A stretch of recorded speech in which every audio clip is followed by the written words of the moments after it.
The moment Frederick Harrison saw the red-headed woman fall from her crutches on the icy sidewalk outside Cornerstone Cafe, he made a decision that would change everything. What he didn't expect was for her fierce green eyes to look at his outstretched hand with the kind of pride that could start wars. Drop your city in the comments and don't forget to subscribe.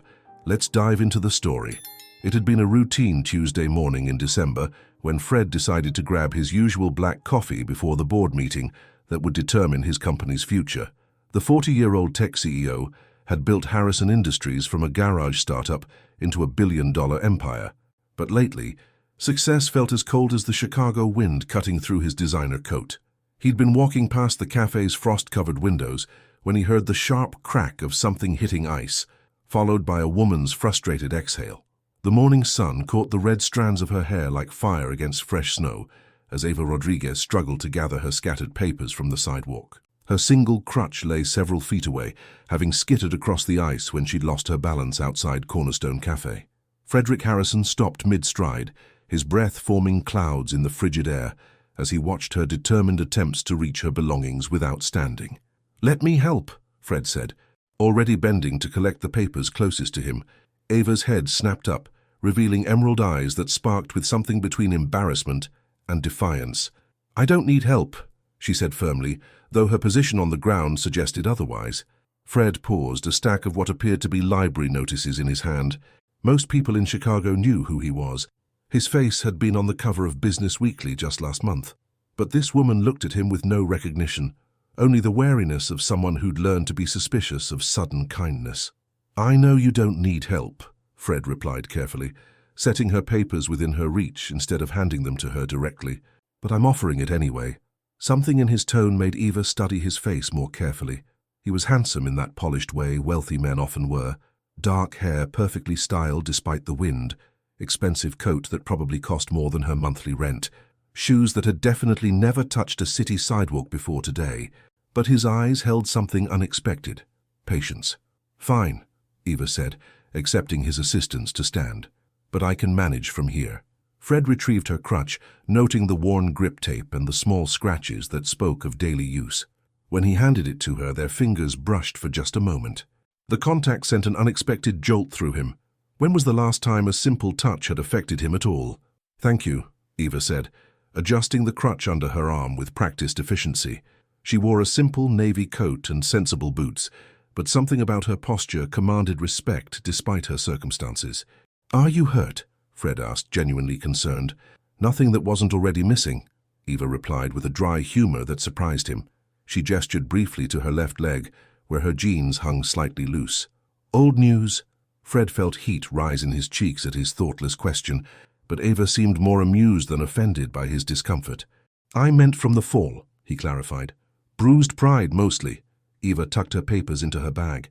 "Though I should probably get moving before I'm late for work." "Where do you work?" The question slipped out before Fred could stop himself. Eva's eyebrows rose. "Planning to walk me there?" Fred realized how that sounded. "No, Are you sure you're okay to walk? It's pretty icy." "I've been managing icy sidewalks for 3 years," Eva said gently. "But thank you for the concern." As she turned to leave, Fred found himself unwilling to let her disappear into the crowd. "Wait," he called out. "I never got your name." Eva paused, looking back over her shoulder. "Eva Rodriguez. And you are?" "Frederick Harrison." Fred. He waited for recognition to dawn, for the change in demeanor that always came when people realized who he was. But Eva simply nodded politely. "Well, Fred, thank you for the rescue, even if I didn't technically need rescuing." With that, she walked away, her gait confident despite the crutch. Fred stood frozen on the sidewalk, watching until she disappeared around the corner. In 40 years of life and 20 years of business, he'd never met anyone who looked at him and saw just a person. Not his net worth, not his company, not his potential usefulness. Just Fred. He was still standing there when his phone buzzed with a reminder about his board meeting, but for the first time in months, the meeting felt less important than the memory of green eyes that refused to be pitied. Fred couldn't concentrate during the board meeting. The quarterly reports and expansion projections that usually commanded his complete attention felt meaningless compared to the memory of Eva's determined independence. He found himself wondering where she worked, if she was okay, if he'd ever see her again. "Frederick," Board member Patricia Wells's sharp voice cut through his distraction. "Your thoughts on the Seattle expansion?" "Approved," Fred said automatically, earning surprised looks around the mahogany conference table. He'd been fighting the Seattle project for months, calling it premature and costly. After the meeting ended with suspicious success, apparently his unexpected compliance had greenlit several initiatives, Fred found himself walking past Cornerstone Cafe again. It was ridiculous. He was a billionaire CEO who could have lunch anywhere in the city, yet here he was hoping to catch a glimpse of a woman who'd made it clear she didn't need his help. The bell above the cafe door chimed as he entered. The interior was warm and inviting, filled with the scent of fresh coffee and cinnamon rolls. Fred ordered his usual black coffee and claimed a table near the window, feeling foolish but unable to leave. He'd been there 20 minutes when Eva appeared across the street, emerging from what looked like the public library. She paused at the crosswalk, checking her watch, and Fred realized she was probably on her lunch break. Without thinking, he stood and walked to the window, hoping she'd notice him. Their eyes met through the glass. Eva's expression shifted from surprise to something that might have been amusement. She crossed the street with careful steps, pushing through the cafe door a moment later. "Following me, Fred?" she asked, but her tone was teasing rather than annoyed. "Actually, I was hoping you'd come back," Fred admitted. "Can I buy you lunch as an apology for this morning?" "You have nothing to apologize for," Eva said, but she didn't refuse his offer. They found a table in the back corner, away from the lunch crowd. Fred watched as Eva removed her coat, revealing a simple green sweater that brought out her eyes. She moved with an efficiency that spoke of someone who'd adapted to her circumstances without letting them define her. "So, what do you do, Fred?" Eva asked, settling into her chair. "Besides rescuing damsels who aren't actually in distress, I run a tech company," Fred said, deliberately vague. "What about you?" "I'm a librarian at the Chicago Public Library," Eva said. "Children's section mostly. Story time, reading programs, that sort of thing." Something warm unfurled in Fred's chest at the image of Eva surrounded by children, her animated voice bringing stories to life. "Do you enjoy it?" "Love it," Eva said without hesitation. "Kids don't see limitations, you know. They just see someone who knows where the best books are hidden." Their food arrived, soup for both, though Fred's came with an artisanal sandwich while Eva had ordered just the soup. He noticed but didn't comment, filing away the observation that money might be tight for her. "What got you into technology?" Eva asked, taking a careful spoonful of soup. "My dad was an engineer," Fred said.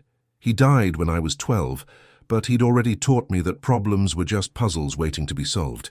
Technology felt like solving puzzles that could help people." "Does it?" "Help people, I mean." The question was simple, but it hit Fred unexpectedly hard. When was the last time he'd thought about helping people versus maximizing profits and market share? "It used to," he said honestly.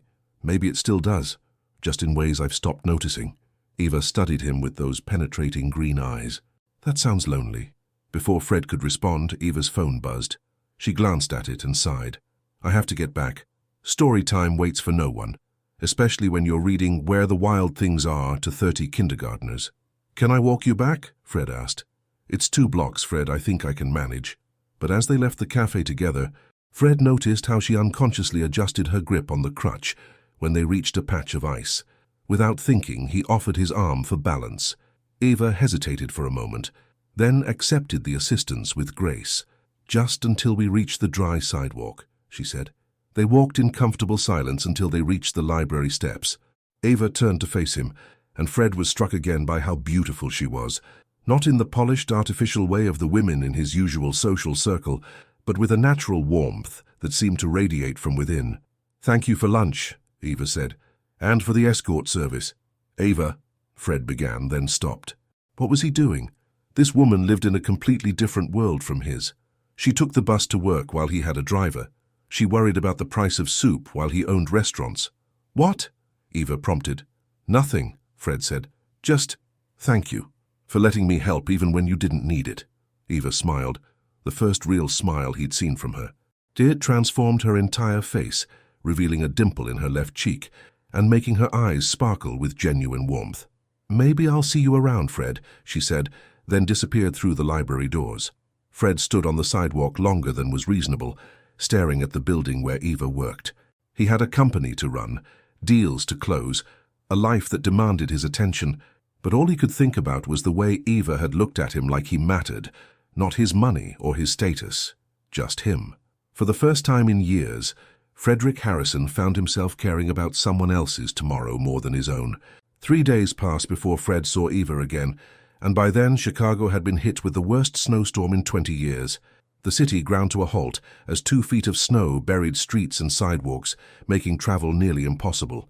Fred had been stuck in his penthouse since Tuesday, watching the storm through floor-to-ceiling windows, while his assistant cancelled meeting after meeting. By Thursday evening, he was climbing the walls with restlessness and worry about Eva. How was she managing in this weather? Could she even get to work? The thought of her struggling through snow drifts with a crutch made his stomach clench with anxiety. When his building's concierge called to inform him that the parking garage had been cleared and the streets were finally passable, Fred made an impulsive decision. He grabbed his keys, ignored his driver's protests about the dangerous conditions, and headed for his Range Rover.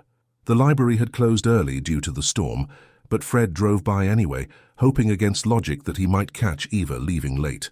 Instead, he found her standing at a bus stop 3 blocks away, snow swirling around her as she checked her phone with obvious frustration. Fred pulled over, rolling down his window. "Eva!" She looked up in surprise, squinting through the falling snow. "Fred, what are you doing out in this weather?" "Same thing you are, apparently. Get in, the buses aren't running." Eva hesitated, glancing down the empty street where no bus would be arriving anytime soon. "I don't want to impose—" "It's a blizzard," Fred said firmly. "Accepting a ride isn't imposing. It's survival." Eva laughed despite herself and made her way carefully to the passenger side.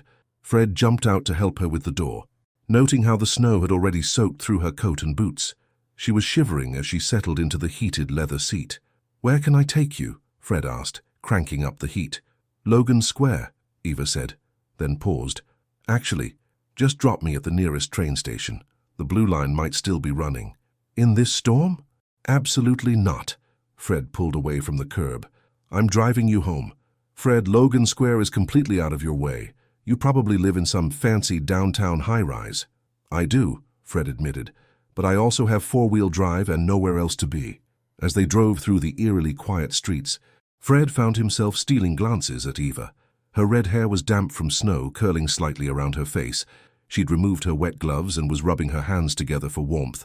"Here," Fred said, reaching into the center console. "There should be hand warmers in there." Eva found the small heat packs and activated them gratefully. "Do you always keep these in your car?"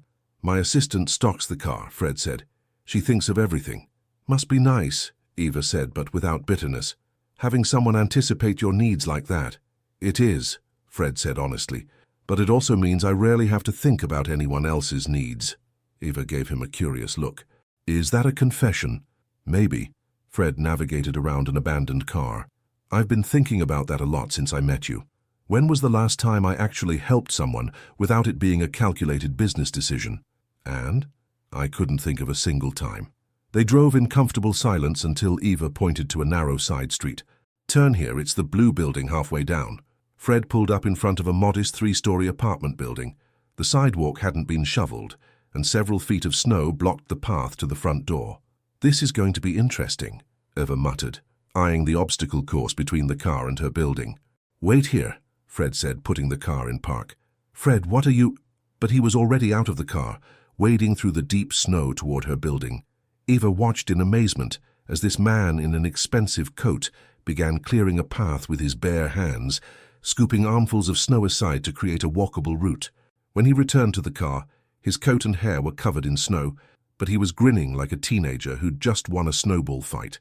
"Your path awaits," he announced, offering her his arm. Eva shook her head in disbelief. "You didn't have to do that." "I wanted to," Fred said simply. They made their way slowly up the cleared path, Fred's steady presence providing security on the slippery ground. At the building's front door, Eva turned to face him. "Thank you," she said softly. "Not just for the ride. For—" she gestured at the path he'd carved through the snow. "For seeing what I needed before I had to ask." Standing there in the falling snow, her cheeks pink from cold and her eyes bright with gratitude, Eva looked impossibly beautiful.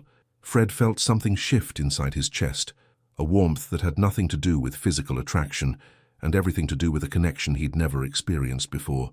"Eva," he began, then stopped. The words he wanted to say, that he couldn't stop thinking about her, that she'd changed something fundamental in him, that he wanted to know everything about her, seemed too much, too soon. "What?" she prompted, snowflakes catching in her eyelashes.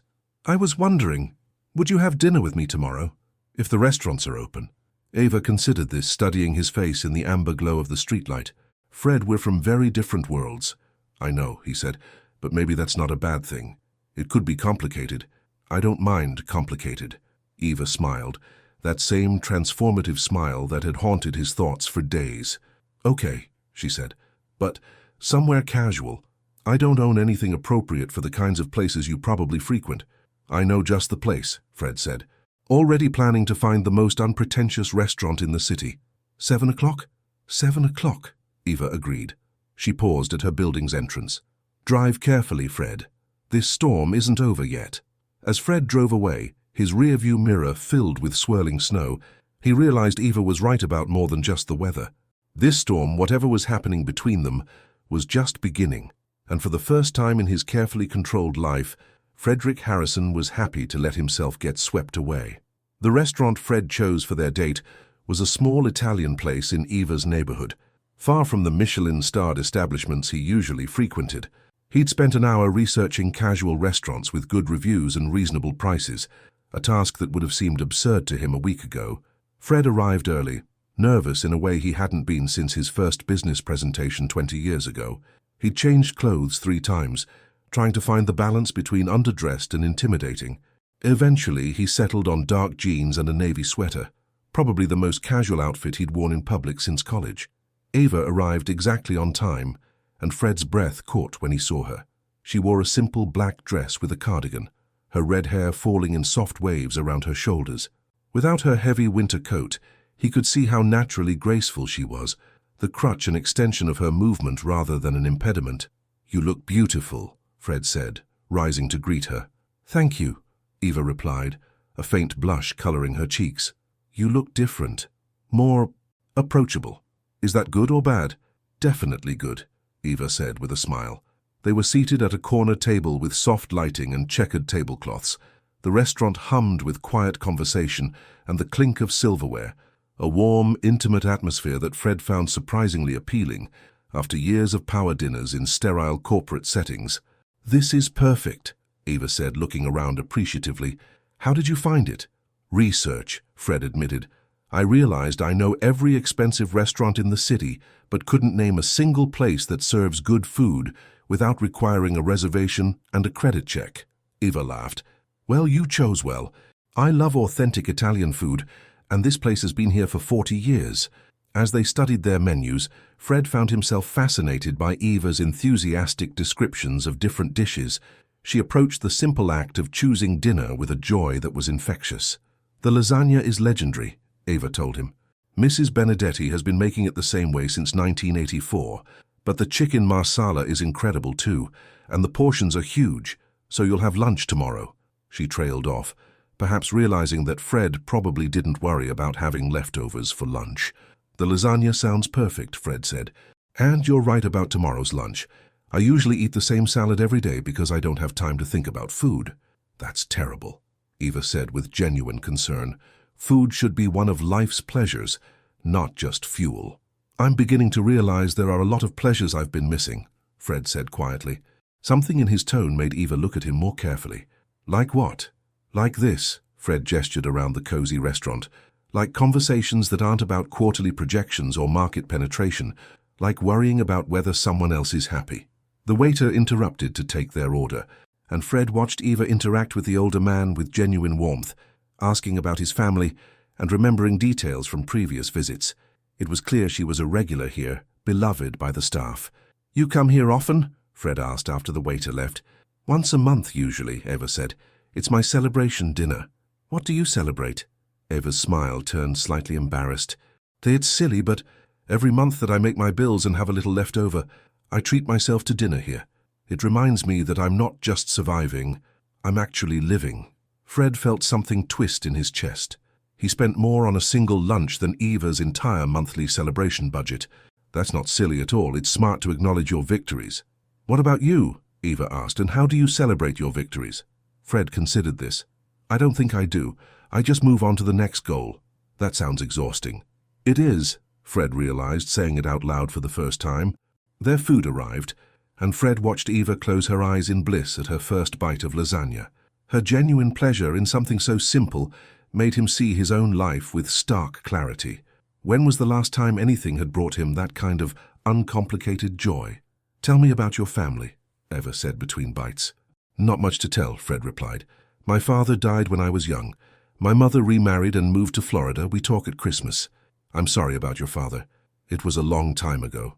Fred realized he'd never talked about his father's death with anyone since childhood. He had a heart attack at his desk. He was working late again, trying to finish a project that would probably be forgotten within a year. Is that why you work so much? Eva asked gently. To honor his memory. Fred paused, his fork halfway to his mouth. I never thought about it that way. Maybe. Or maybe I work so much because I'm afraid if I slow down, I'll realize how empty my life has become. The admission surprised him. He'd never said anything that honest to another person, certainly not on a first date. It doesn't have to be empty, Eva said softly. Doesn't it? I'm 40 years old. I've built an empire, but I don't have a single real friend. I can't remember the last time I laughed until my stomach hurt, or looked forward to the weekend, or called someone just because I missed their voice. Eva reached across the table and covered his hand with hers. The simple contact sent warmth shooting up his arm. You're doing it now, she said. Doing what? Looking forward to seeing what comes next. Fred turned his hand palm up, intertwining their fingers. What if what comes next is too complicated? Then we figure it out together, Eva said. The word together hung in the air between them, loaded with possibility and promise. Fred found himself squeezing her hand, anchoring himself to this moment, to her. Eva, he said carefully, I need you to understand something. My life, it's not normal. The money, the company, the constant attention, it changes everything. People want things from me, always, and once they know who I am. Are you warning me off? Eva asked. I'm trying to be honest about what you'd be signing up for. Eva considered this, her thumb tracing across his knuckles. What if I told you I already know who you are? Fred's heart stopped. What? Frederick Harrison, CEO of Harrison Industries, the company that created the digital literacy program our library uses for senior citizens. You've donated millions to educational initiatives across the city. Eva smiled. I knew who you were the moment you told me your name. Then why did I treat you like just Fred? Eva shrugged. Because that's who you seem to want to be. And honestly, I liked Fred a lot more than I probably would have liked Frederick Harrison. Billionaire. Fred stared at her, feeling the last of his walls crumble. You knew and you still let me clear snow with my bare hands. I figured you needed the exercise, Eva said with a grin. For the first time in months, maybe years, Frederick Harrison threw back his head and laughed until his stomach hurt. 2 weeks into what Fred had come to think of as the Eva period of his life, everything felt different. His assistant had started commenting on his improved mood. His board meetings were more productive because he was actually listening instead of just waiting for them to end. Even his penthouse felt less like a showpiece and more like a home. But it was the small moments that surprised him most. The way his heart jumped when his phone buzzed with a text from Eva. The anticipation of their evening walks when she got off work. The discovery that he actually enjoyed grocery shopping when Eva was with him, marveling at her ability to create magic from simple ingredients. Tonight, Eva was cooking dinner at his place for the first time. She'd insisted on preparing something herself, rather than ordering from his usual high-end delivery services. Fred had watched in fascination as she navigated his designer kitchen with professional efficiency, turning basic ingredients into something that smelled like heaven. Wine? Fred offered, holding up a bottle that probably cost more than Eva's weekly grocery budget. Please, Eva said, stirring something on the stove. But just a little. I'm still getting used to your kitchen. I don't want to accidentally break something that costs more than my car. The kitchen is meant to be used, Fred said, pouring 2 modest glasses. Besides, you couldn't break anything that mattered to me. Eva looked up from her cooking with a soft smile. When did you become such a charmer? I've always been charming, Fred protested. I just never had anyone worth charming before. The words slipped out before he could stop them. More honest than he'd intended. Eva's cheeks flushed pink, and she turned back to the stove to hide her reaction. They'd been dancing around the growing intensity of their connection for days now. There were moments when their hands brushed passing salt across a table, when Eva laughed at something he said and touched his arm, when she looked at him with those penetrating green eyes, where the air between them seemed to crackle with possibility. But they'd been careful, both aware that they were crossing into dangerous territory. Eva because she'd been hurt before and learned to guard her heart. Fred because he'd never felt anything this real and didn't want to destroy it by moving too fast. "Dinner's ready," Eva announced, plating their food with the same care she brought to everything else. They ate at Fred's dining table, which suddenly felt too formal and too large. Eva had made chicken piccata with homemade pasta, and Fred found himself eating slowly to savor both the food and her company. "This is incredible," he said after his first bite. "Where did you learn to cook like this?" "My grandmother," Eva said. "She raised me after my parents died in a car accident when I was 8. She believed that feeding people was an act of love." "I'm sorry," Fred said gently. "I didn't know about your parents. It was a long time ago. But losing them so young, it taught me that nothing is guaranteed, that you have to appreciate what you have while you have it." Eva's philosophy was so different from his own approach to life. He'd always focused on the future, on building and acquiring and planning. But Eva lived in the present with an intensity that was both admirable and slightly frightening. "Is that why you—" Fred gestured vaguely, unsure how to phrase his question about her approach to their relationship. "Why I don't plan too far ahead," Eva finished. "Partly, but also because I learned that life can change in an instant. One day you're walking to class, excited about the weekend. The next day you wake up in a hospital bed and learn that your left leg was so badly damaged they couldn't save it." This was the first time Eva had directly addressed how she'd lost her leg. Fred set down his fork, giving her his complete attention. "Car accident?" he asked quietly. "Drunk driver ran a red light," Eva said matter-of-factly. "I was 22, just finished my master's degree in library science. I had a job lined up at Northwestern University. Everything planned out perfectly. And then I spent 6 months in hospitals and rehabilitation centers, learning to walk again, learning that all my careful plans meant nothing when life decided to rewrite the script." Fred reached for her hand across the table. "That must have been terrifying." "It was," Eva admitted, "but it also taught me something important. I could spend my life being angry about what I lost, or I could figure out what I gained." "What did you gain?" Eva smiled. "Perspective, resilience, the ability to appreciate simple pleasures like a good meal with someone who makes me laugh." She squeezed his hand. "The wisdom to recognize when something special is happening and not waste time being afraid of it." Fred felt his heart stop. "Eva, I know what this is, Fred," Eva said softly. "I know we're from different worlds. I know your life is complicated. I know there are 1,000 reasons why this shouldn't work. Then why?" "Because I also know that I've never felt this way about anyone before," Eva said, her cheeks flushing but her voice steady. "Because when I'm with you I feel like the best version of myself. Because you look at me and see Eva, not the girl with one leg or the librarian who can't afford designer clothes. You see me." Fred stood and walked around the table, taking Eva's hand and helping her to her feet.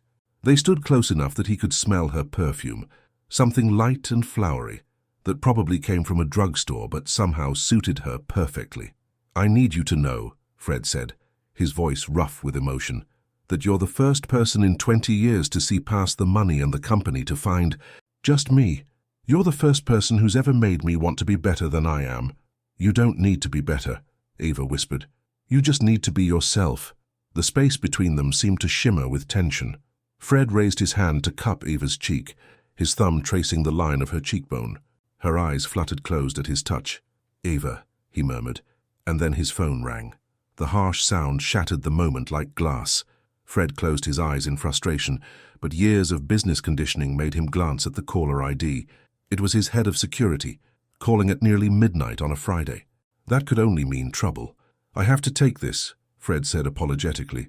Eva nodded, stepping back to give him space, but Fred could see the moment was lost. "Harrison," he answered curtly. "Sir, we have a problem. There's been a break-in at your office. Chicago PD is on scene, but they need you to come down and verify what might be missing." Fred glanced at Eva, who was already clearing their dinner plates with quiet efficiency. "I'll be there in 20 minutes, he said, ending the call. "Work emergency?" Eva asked without turning around. "Office break-in. I have to go downtown." Fred moved to help her with the dishes, but she waved him away. "Go," Eva said. "I'll clean up here." "Eva, I'm sorry, the timing—" "It's fine, Fred, really." But her smile didn't quite reach her eyes. "This is your life. I understand that." Fred wanted to argue, to tell her that she was more important than any office crisis, but the reality was that he didn't know what the break-in meant for his company, his employees, his responsibilities. "I'll call you tomorrow," he said, already reaching for his jacket. "Of course," Eva replied. Fred kissed her cheek quickly, breathing in that drugstore perfume that had somehow become his favorite scent in the world. Then he was gone, leaving Eva alone in his pristine kitchen with the remnants of their interrupted evening. As the elevator descended to the parking garage, Fred realized that this was exactly what Eva had been afraid of, that his world would always intrude, that she would always come second to Harrison Industries, that despite his best intentions, he would always be Frederick Harrison first and just Fred a distant second. But what Eva didn't know, what he was only beginning to understand himself, was that for the first time in his life, Frederick Harrison was ready to change his priorities. The question was whether it was already too late. The next morning arrived grey and cold, matching Eva's mood perfectly. She'd stayed in Fred's penthouse until nearly 1 a.m., cleaning his kitchen with methodical precision, while trying not to think about how quickly work had pulled him away from their moment. When she finally took the train home, her reflection in the dark windows looked exactly like what she was, a woman who'd been reminded of her place in a billionaire's priorities.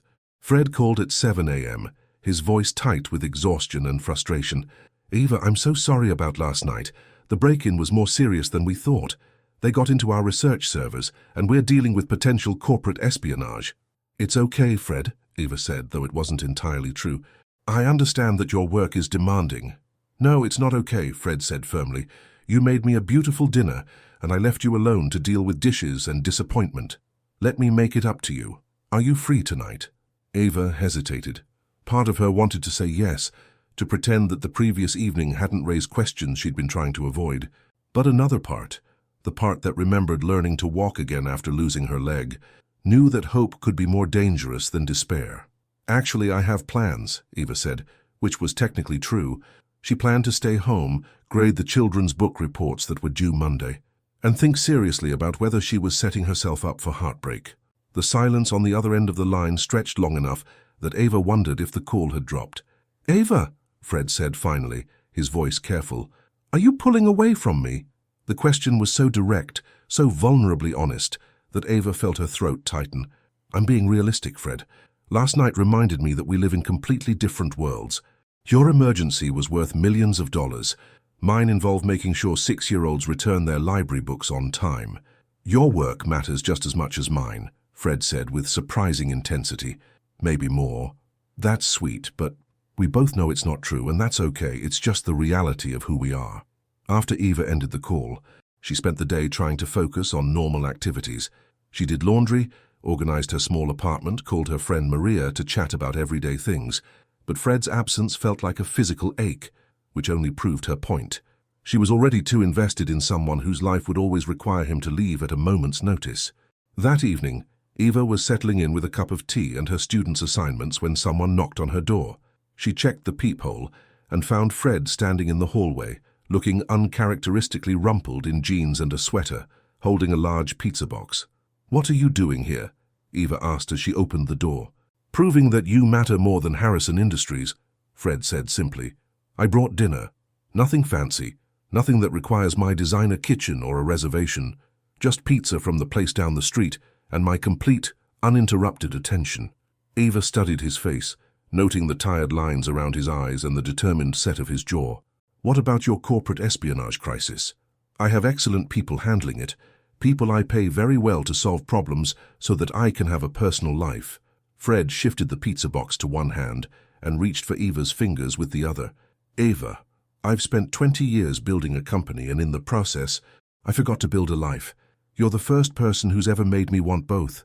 Against her better judgment, Eva felt her resolve weakening. "Fred, please," he said softly, "let me show you that I can be the man who stays for pizza and conversation instead of the one who runs toward every crisis." Eva stepped aside to let him in, and Fred's smile was like sunshine breaking through clouds. Her apartment was tiny compared to his penthouse, a studio with a Murphy bed, a small kitchenette, and walls lined with bookshelves. But Fred looked around with genuine interest, not the polite dismissal she'd expected. "This is perfect," he said, setting the pizza on her small dining table. "It's so warm and inviting and real." They ate pizza straight from the box, sitting on Ava's second-hand couch with her students' papers scattered around them. Fred seemed fascinated by the children's book reports, reading over Ava's shoulder as she graded them. "Listen to this one," Eva said, pointing to a paper decorated with crayon illustrations. "Tommy, age 6. The giving tree is about a tree that loves a boy so much she gives him everything until she's just a stump. But the boy doesn't say thank you very much. I think the tree should have kept some leaves for herself." Fred laughed. "Kid's got a point. Relationships should be about balance, not one person giving everything." "Exactly." Eva looked up at him with surprise. "Most adults miss that message completely. Maybe most adults need 6-year-olds to remind them how to see clearly," Fred said, his eyes soft as he watched Eva's animated discussion of her students' insights. As the evening progressed, Eva found herself relaxing despite her earlier reservations. This version of Fred, the one who asked thoughtful questions about children's literature and helped her grade papers, felt real in a way that designer restaurants and expensive wine never had. "Can I ask you something?" Eva said as they finished the last of the pizza. "Anything. That night we met when you helped me up from the sidewalk, why did you stop, really?" Fred considered the question seriously. "I was walking to a meeting that would determine whether my company acquired a smaller tech firm. The deal was worth $50 million, and I was running through my presentation in my head when I saw you fall." He paused, reaching for her hand. "But when I looked at you, really looked at you, the meeting just disappeared. For the first time in years, something else mattered more than work. What happened to the deal? I was 20 minutes late to the meeting because I couldn't stop thinking about the woman with red hair who didn't need rescuing." Fred smiled. "We still got the contract, but barely, and I realized that if I'd missed it completely, it wouldn't have been the end of the world." Eva felt something shift inside her chest, a wall crumbling that she'd built to protect herself from wanting things she couldn't have. "Fred, I need you to understand something. I need you to. I can't be the kind of woman who waits at home while you conquer the business world. I have my own life, my own dreams, my own work that matters to me." "I wouldn't want you to be," Fred said immediately. "Eva, your strength is one of the things I love most about you. The way you handle whatever life throws at you with grace and determination. I don't want to change that. I want to learn from it." The word love hung in the air between them, and Ava's breath caught. Fred's eyes widened slightly, as if he hadn't meant to say it quite so soon. "Did you just say you love me?" Eva whispered. Fred's cheeks flushed, but he didn't look away. "Yes, I did. And I know it's too soon, and I know we're still figuring this out, but—" Eva silenced him with a kiss, her hands tangling in his hair as she pulled him closer. When they finally broke apart, both breathing hard, she rested her forehead against his. "I love you too," she whispered, "even though you're probably going to break my heart." "Never," Fred said fiercely, cupping her face in his hands. "Eva Rodriguez, you're the best thing that's ever happened to me. I would be an idiot to let you go." But even as they held each other close on Eva's small couch, surrounded by children's homework and empty pizza boxes, neither of them could shake the feeling that loving each other might not be enough to bridge the gap between their worlds. 3 weeks later, Eva was beginning to believe that maybe, just maybe, they could make it work.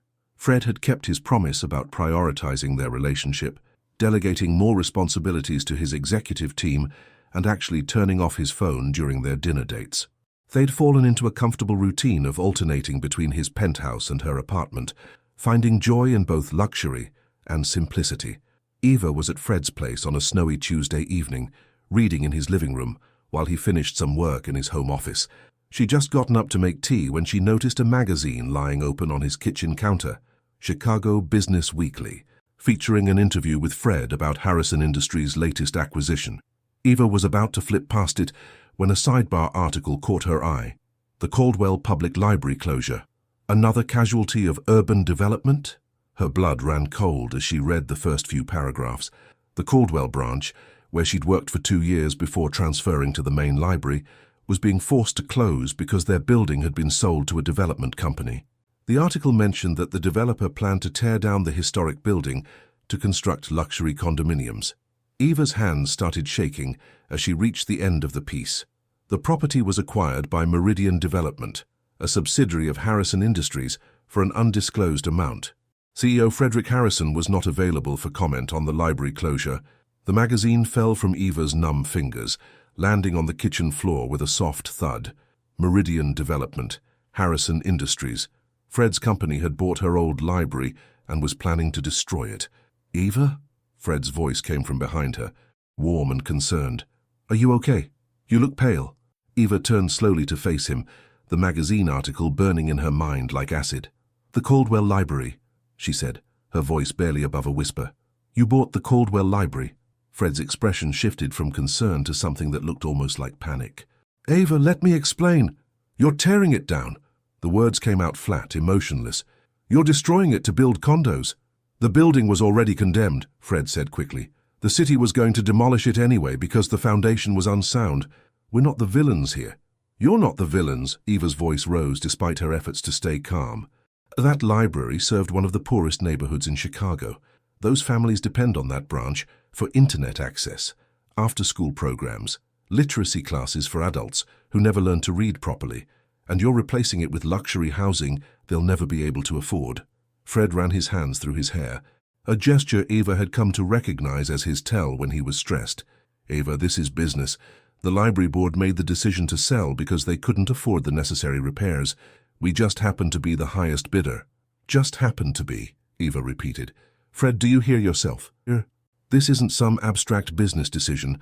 This affects real people. Families I know, children I've read to, elderly people who come to the library because it's the only warm place they can afford to spend their afternoons. What was I supposed to do? Fred's voice took on an edge of frustration. Let the building sit empty and rot. At least our development will bring jobs to the area, increase property values. For people who already have money, Eva interrupted. What about the people who live there now? What about the kids who need those after-school programs because their parents work 3 jobs just to pay rent? The silence stretched between them, heavy with the weight of irreconcilable differences. Fred's face had taken on the closed, controlled expression Eva recognized from his business meetings, the mask he wore when dealing with problems that couldn't be solved with money or influence.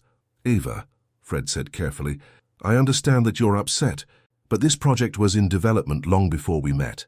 I can't just cancel a $50 million construction plan because what? Because your girlfriend has feelings about it. Eva's laugh came out bitter. Don't worry, Fred.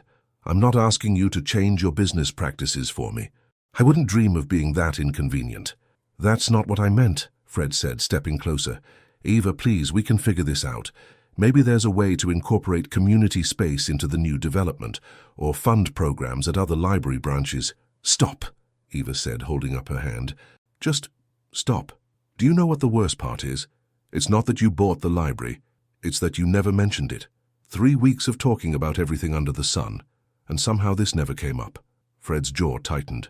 Because I knew you'd react exactly like this. I knew you'd see it as some kind of betrayal instead of understanding the economic realities involved. The economic realities, Eva repeated slowly. Is that what you call it when poor people lose access to books and computers and safe spaces? Eva, you're being emotional about this. The word emotional hit Eva like a slap. She stared at Fred for a long moment, seeing clearly for the first time the gulf that separated them. To him, the library closure was a line item in a quarterly report. To her, it was the destruction of something precious and irreplaceable. You're right, Eva said quietly. I am being emotional, because I care about those people, Fred. I care about what happens to them when their library disappears, and the fact that you can stand there and talk about economic realities and business decisions while children lose their only safe place to do homework. That tells me everything I need to know. Eva walked to the living room and began gathering her things, her book, her sweater, the small overnight bag she'd started keeping at Fred's place. Her movements were methodical, controlled, but her hands shook slightly as she packed.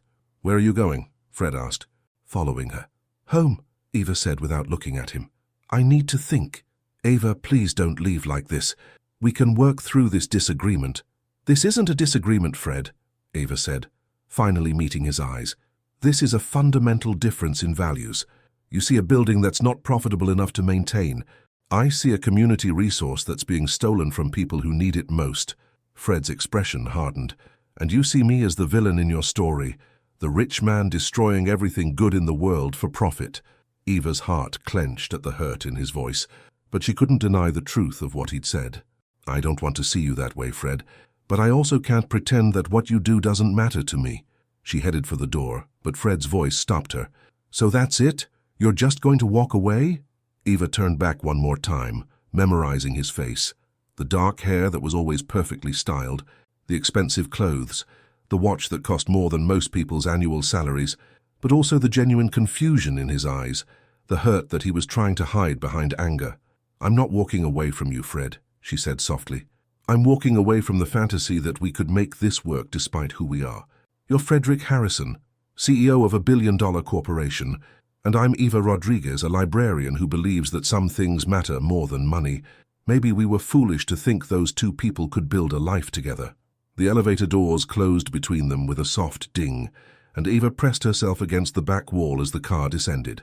Through the glass, she could see the lights of Chicago stretching out in all directions, a city full of people whose lives were shaped by decisions made in boardrooms by men who never had to live with the consequences. For 3 beautiful weeks, she'd let herself believe in fairy tales, but reality had a way of asserting itself, and the reality was that love might not be enough to bridge the gap between their worlds after all. For the next 5 days, Fred threw himself into work with a desperation that surprised even his most dedicated employees. He arrived at the office before dawn and stayed until the security guards began their late-night rounds. He attended every meeting, reviewed every contract, and personally handled negotiations that his team could have managed without him. But no amount of corporate busywork could silence the voice in his head that kept replaying Eva's words. You see me as the villain in your story. Because the worst part wasn't that she'd accused him of being heartless. It was that he was starting to wonder if she was right. On Friday afternoon, Fred found himself standing outside the Caldwell Library for the first time since his company had purchased the building. The structure was indeed showing signs of age, cracked foundation, outdated electrical systems, windows that didn't quite seal properly. But as he watched a steady stream of people entering and leaving, he began to understand what Eva had been trying to tell him. An elderly woman struggled up the steps with her walker, clearly making an enormous effort just to reach the entrance. A group of teenagers sat at computers near the windows, their intense focus suggesting they were working on something important. A young mother read picture books to twin toddlers in a corner, designated as the children's area. These weren't abstract economic units or demographic statistics. They were real people whose lives were about to be disrupted because Frederick Harrison had seen an opportunity for profit in their neighborhood. Sir? A voice interrupted his thoughts. Are you looking for something? Fred turned to find a library employee approaching, a woman in her 50s with graying hair and kind eyes. Her name tag read, Patricia, Branch Manager.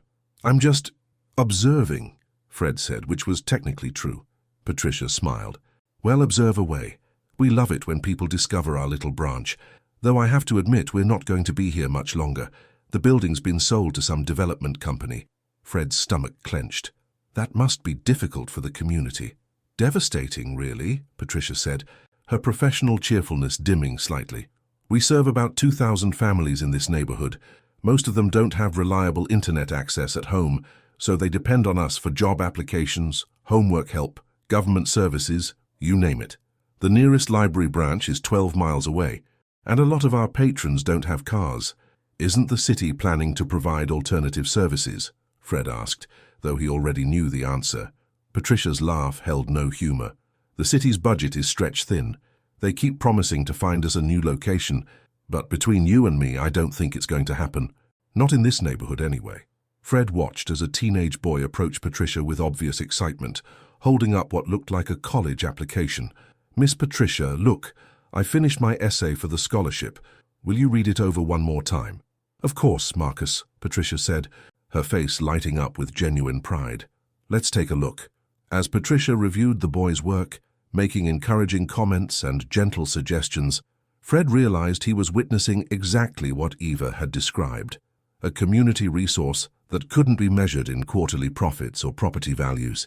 Marcus has been working on that application for months, Patricia said after the boy had returned to a computer station. He's the first in his family to apply for college. His mother works 2 jobs, so she can't help him navigate the process. We've been his guidance counselor, his computer lab, and his cheerleading squad all rolled into one. What will happen to students like Marcus when the library closes? Fred asked, though he dreaded the answer. Some will find other resources. The lucky ones anyway. Others will just slip through the cracks. That's what happens when communities lose their support systems. Fred left the library with Patricia's words echoing in his mind and a weight in his chest that felt suspiciously like guilt. For the first time in his career, he found himself questioning whether profit was always the highest priority. Meanwhile, Eva was having her own crisis of conscience. She'd spent the week trying to convince herself that she'd made the right decision in walking away from Fred, but the loneliness was eating her alive. Every quiet moment reminded her of his laugh, his gentle questions about her work, the way he'd looked at her like she was the most fascinating woman in the world. Her friend Maria had listened to the entire story over coffee that morning, then delivered her verdict with characteristic bluntness. So you're throwing away the best relationship you've ever had because his company made a business decision you don't like. It's more complicated than that, Eva protested. Is it? Because from where I'm sitting, it sounds like you're looking for reasons to sabotage your own happiness. Maria, he's destroying a library, a place that serves families who have nothing else. And that's terrible, Maria agreed. But Fred isn't some cartoon villain twirling his mustache. He's a businessman who made a decision based on information you didn't provide until it was too late. Eva stared into her coffee cup. What do you mean? I mean, did you ever tell him how important that specific library was to you? Did you explain what it means to those families? Or did you just expect him to magically understand your perspective? The questions hit Eva like physical blows because she knew the answers.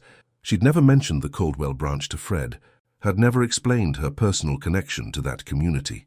She'd expected him to share her values without bothering to communicate what those values were. Maybe I should have tried harder to explain, Eva admitted. Or maybe, Maria said gently, you should trust that the man who fell in love with a librarian might actually care about libraries if someone gave him a chance to understand why they matter. That evening, Eva found herself walking past Fred's building, not intending to go up but somehow needing to be close to him. She stood on the sidewalk across the street, looking up at the penthouse windows and wondering if he was home, if he was thinking about her, if he regretted their fight as much as she did. Her phone buzzed with a text message, and Eva's heart jumped when she saw Fred's name on the screen.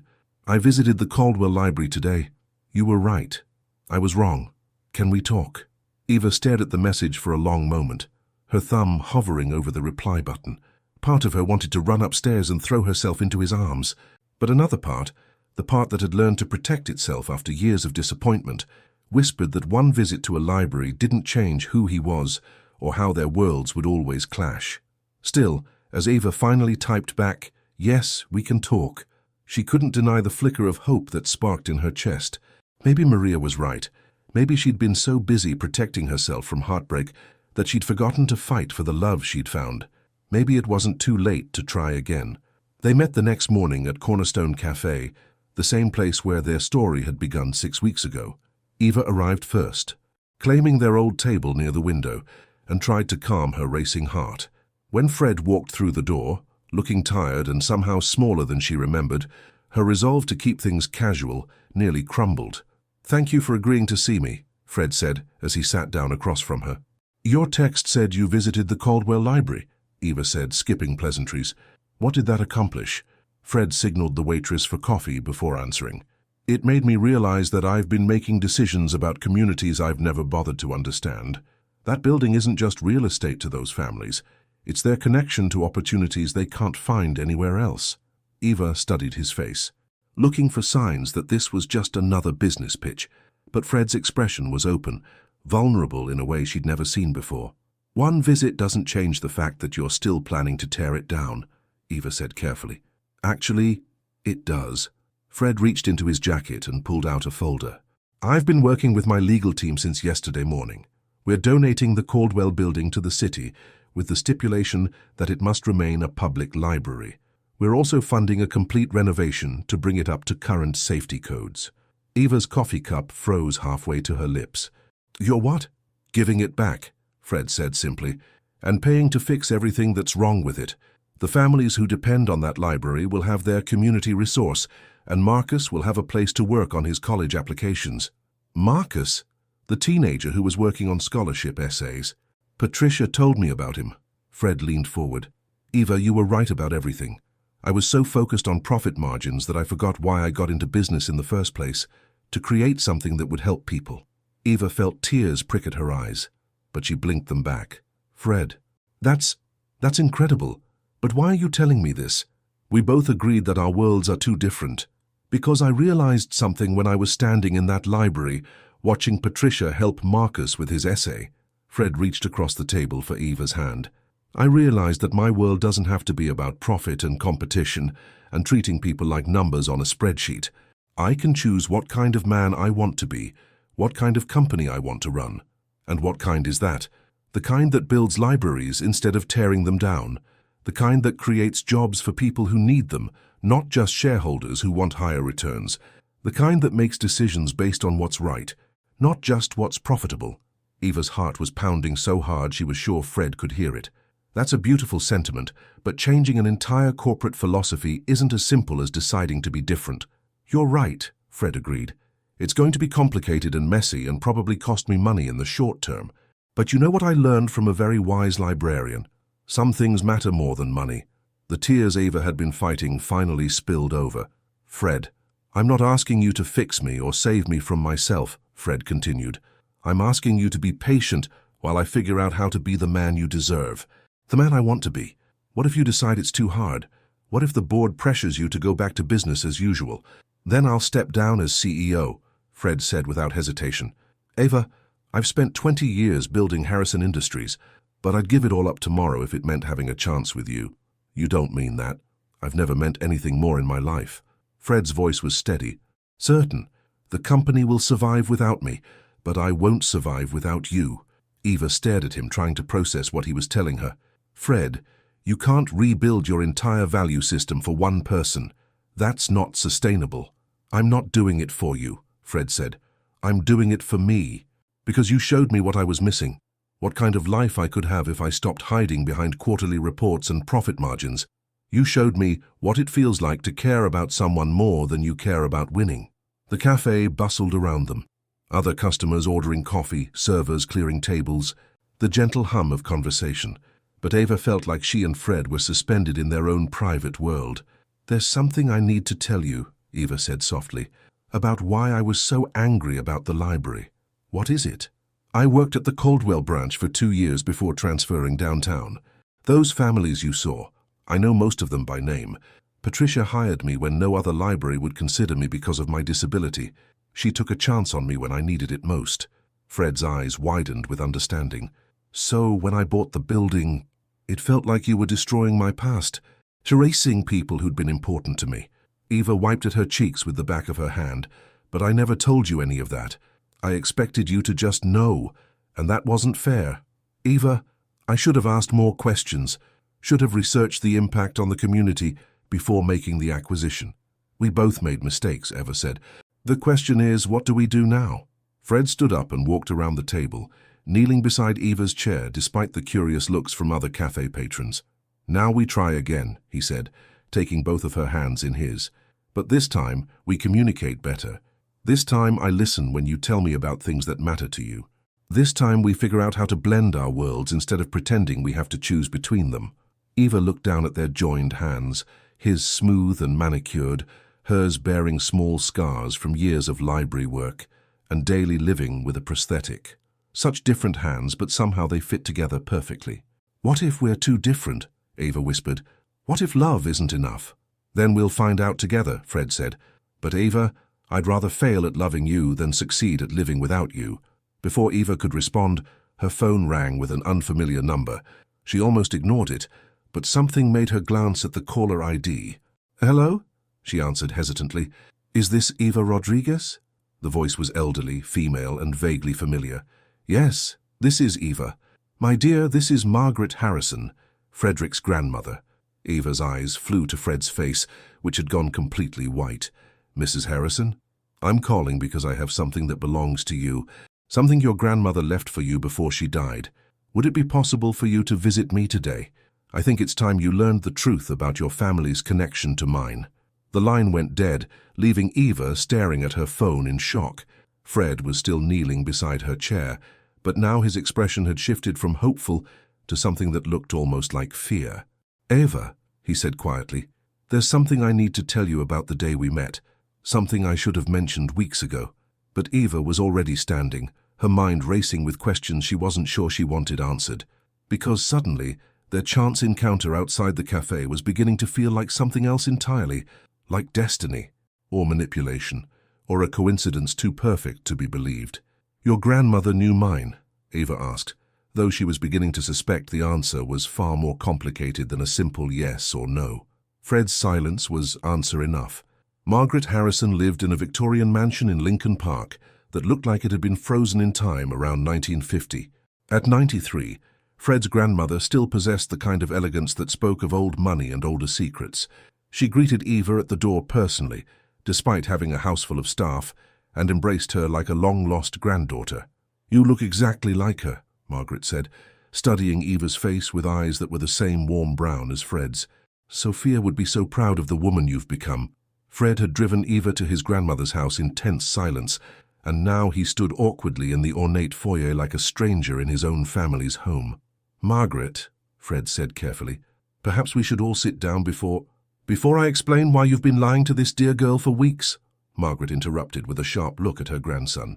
"Yes, I think that's an excellent idea." They settled in a sitting room filled with antiques and family photographs. Margaret served tea from a service that probably cost more than Eva's monthly salary, but her attention was entirely focused on Eva's face. 67 years ago, Margaret began, I was friends with a young woman named Sophia Rodriguez. She worked as a translator for the State Department and was the most brilliant person I'd ever met. She could speak 6 languages fluently and had a gift for understanding people that bordered on supernatural. Eva's breath caught.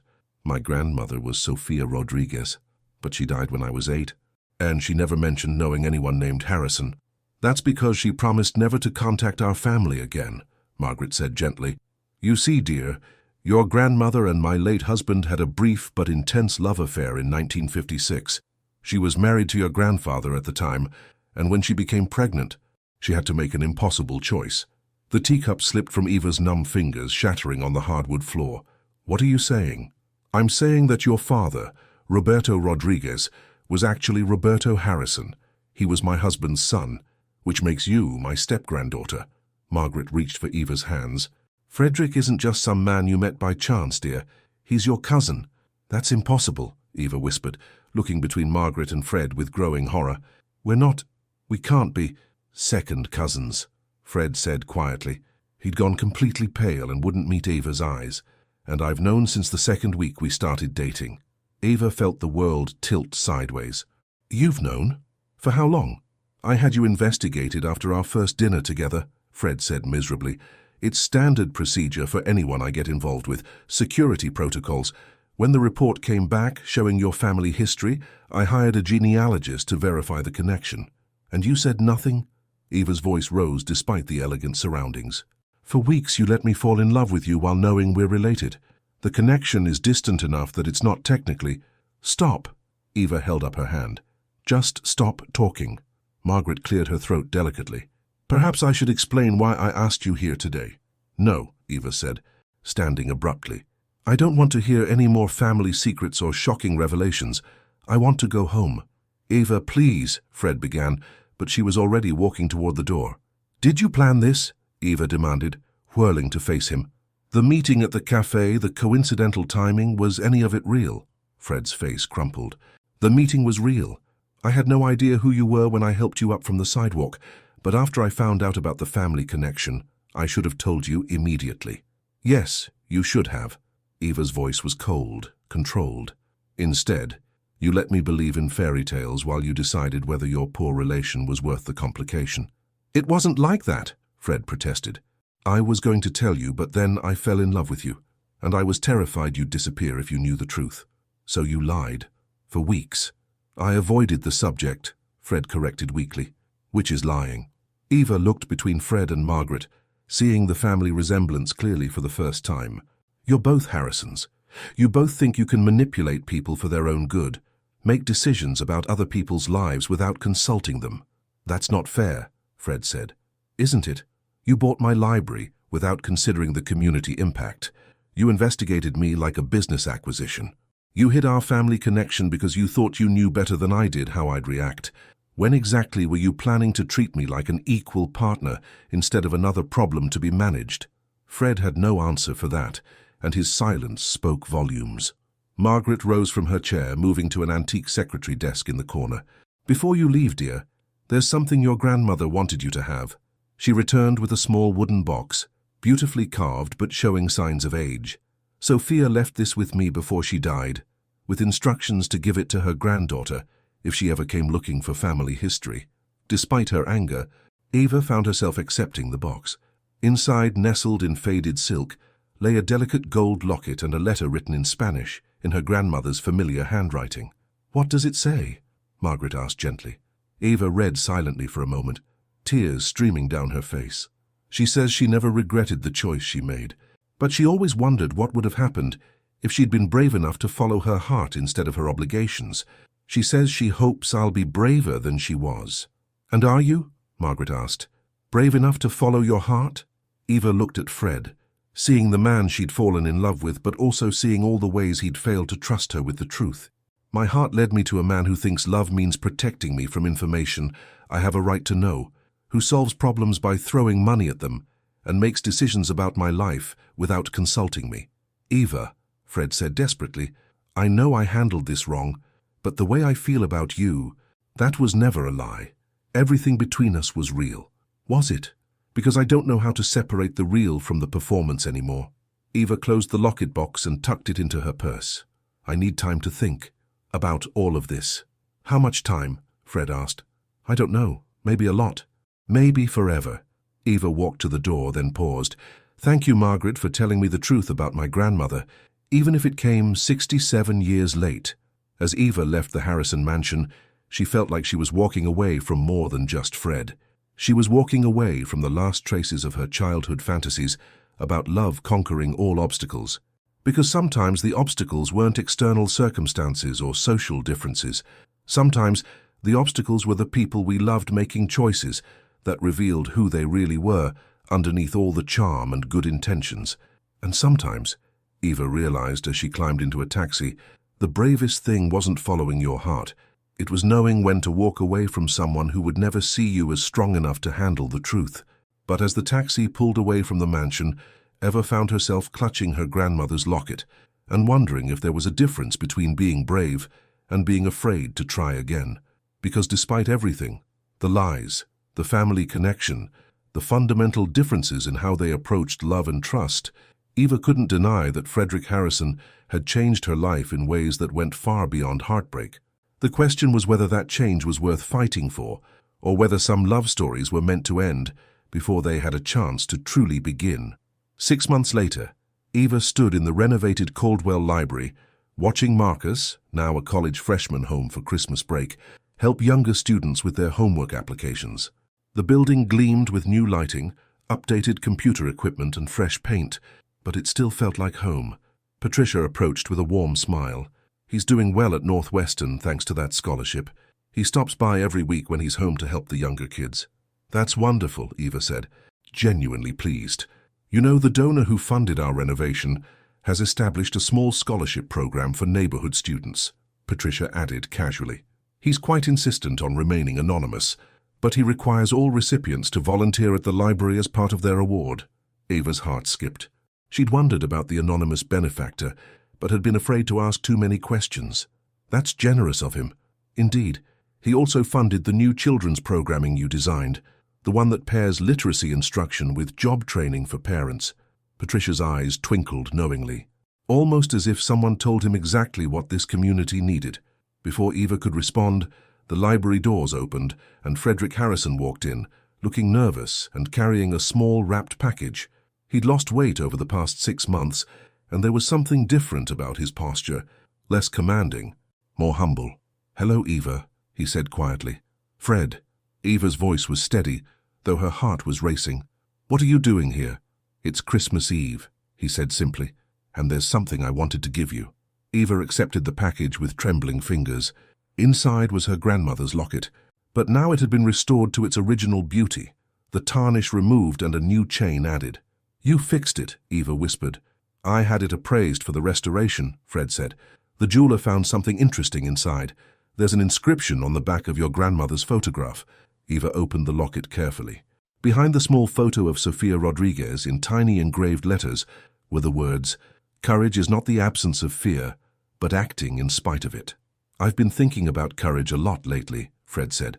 "About the difference between protecting someone and trusting them. About the difference between love and control." Eva looked up at him, seeing a man who looked tired, but somehow more real than the polished CEO she'd first met. "I've made a lot of changes," Fred continued, "to my company, to my life, to how I think about relationships, but I didn't make them to win you back. I made them because you showed me who I could be if I was brave enough to choose differently." "Fred, I'm not asking for another chance," he said quickly. "I know I broke your trust, and I know that might not be repairable. I just wanted you to know that loving you, even briefly, even imperfectly, was the best thing I ever did. And losing you taught me something important about the difference between deserving love and earning it." Eva felt tears streaming down her cheeks. "What's the difference? Deserving love means being perfect.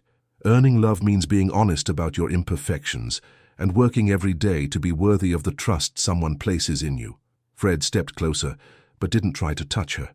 "I may never deserve you, Eva Rodriguez, but I promise I'll spend the rest of my life trying to earn the right to love you." Around them, the library hummed with quiet activity. Families reading together, students working on projects, elderly patrons enjoying the warmth and company. This place that had brought them together, that had nearly torn them apart, and that had ultimately taught them both about the true meaning of community and connection. "We're still second cousins," Eva said softly. "Yes, we are. And you're still a billionaire who thinks money solves everything. Actually, I've learned it solves very little, but I'm working on that too." Eva traced the restored locket with her finger, thinking about her grandmother's message about courage. "If we tried again, it would have to be completely different. Complete honesty, even when it's uncomfortable. Equal partnership, even when you think you know better. Trust, even when it's terrifying." Fred's eyes filled with hope so bright it was almost painful to see. "I can do that. I want to do that. And if I said I needed more time to think about it, then I'd wait," Fred said immediately. "However long it takes." Eva looked around the library one more time, at Marcus helping younger students, at Patricia organizing the new books that Fred's donation had purchased, at families making use of resources they'd almost lost forever. "What if I said I've done enough thinking?" Eva asked quietly. Fred's breath caught. "What if you have? Then I'd say that my grandmother was right about courage, and that maybe the bravest thing isn't walking away from love. Maybe it's fighting for it, even when it's complicated and messy, and requires both people to change." Fred reached for her hands, his touch gentle and questioning. "Eva Rodriguez, would you be willing to try loving me again, with complete honesty this time and equal partnership, and all the trust we can manage?" Eva smiled through her tears, seeing not the polished CEO or the deceptive stranger, but the man who'd chosen to change everything about his life rather than lose her twice. "Yes, Frederick Harrison," she said. "I'm brave enough for that."